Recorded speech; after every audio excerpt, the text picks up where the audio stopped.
guys, paalis na kami. Dito kami ng 5:30 sa bus. Okay. Guys, pumunta na kami ng hospital. That time, pagpasok namin, i-admit na siya. 10 AM OR na. At nanalangin muna kami, humingi ng lakas sa may kapal na maging okay lahat ng operation. At yun, 1 PM, di na ako mapakali na ito. Kasi 10 AM, sinisimulan na siya. At bumaba ako ng hagdan, ako'y pinatawag. Dali-dali ako, di ko alam ang gagawin. Pinakabahan, baka ano nangyari, ganyan. At sa wakas, okay na pala siya. 4:35 PM. Okay na siya that time. At inintay ko siya. Kunin ko na siya at papunta na kami sa room. Bawal pa siyang kausapin that time. Siyempre, nakahinga tayo ng malalim. At idadala ko na siya sa room. Ng 5 PM, nakarating na siya sa room. At yun, dito si mama, si papa, si ate niya. At that time, 7 PM, pwede na makipagkulitan. Nanalangin muna kami, namingi kami ng pasalamat, naging okay lahat. Siyempre, laking pasalamat sa may kapal. Ang mga doktor, lahat ng staff nila, sila ang naging instrumento para maging okay si ma'am. Huwag ka nang umiyak, sabi ko sa kanya. Ayaw mo yan, palakas ka, dito lang ako lagi sa tabi mo. At yun, nagpispam kami. Diba?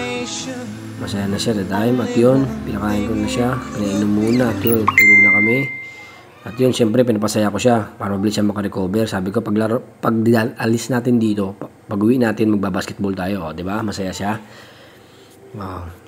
At dito, hihiga natin siya at mag-apply muna tayo ng trabaho. Pagbalik natin dyan, papakainin natin siya. Gabi na tayo nakabalik dyan. At umaga, papakainin naman natin siya bago tayo mag-apply ng trabaho. At yun, pagdating ko, lakad-lakad at para mabilis makarecover at makawi agad. Pauwi na kami that time ng boarding house.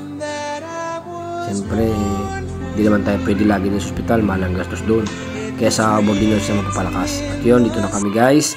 At nag-request agad ng bulalo daw. Hindi naman tayo marunong magluto. Pero di bale, magluluto tayo para sa kanya.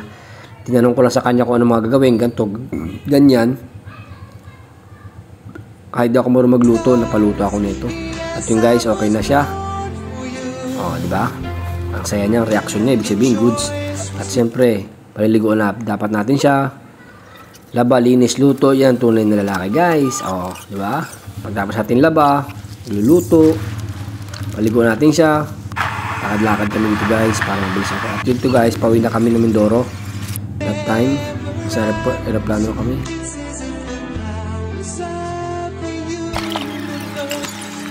At siyempre, nagpasalamat ako sa inyo guys. Sa mga tulong, sa mga panalangin. Hindi ko na kayo isa-isahin guys. Maraming salamat ulit. God bless sa lahat. Thank you.